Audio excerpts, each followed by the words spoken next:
let's say if you're under 59 and a half, if you are separated from service and you have dollars in this account, right? So let's say you're 56 years old and you get laid off and you're like, you know what, I don't want to go back to work.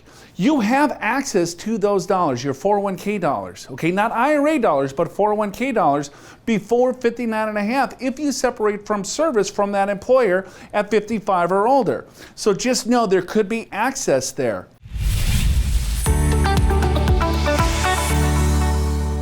But you also want to look at this pool. This is your taxable pool, so this is always accessible. I think we so focus on this, my 401ks, IRAs, 403bs, TSP, just keep jamming money into this thing, right? But if you do that, just know that there's rules and regulations to get the money out. 59 and a half in most cases is the golden rule. But if you're 55, separate from service, you can't have access to these dollars. Tax-free dollars, we like these, so when you pull money out of those, it is 0% tax. However, you always have access to the contribution. So let's say you've been putting dollars into your Roth IRA over the years. It is FIFO tax treatment, first in, first out. So let's say you have $100,000 in your Roth IRA and $75,000 of it is contribution.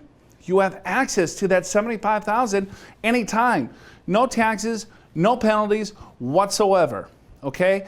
So again, looking at diversification of how you hold your wealth is so important. Not only for when you retire, let's say normally, if that's even a word anymore, to give you diversification on your income, but how about if you have to pivot? You have to retire a little bit early. Okay, where are you gonna pull the dollars from and not get jammed up with huge tax liability and penalties and so on and so forth. So just understanding the rules, Al, I think is key. Well, I think so too, Joe. And then it's also understanding where the tax brackets are. Because when you have tax brackets, I mean, there's a 10% bracket, 12%, 22, 24, and so forth.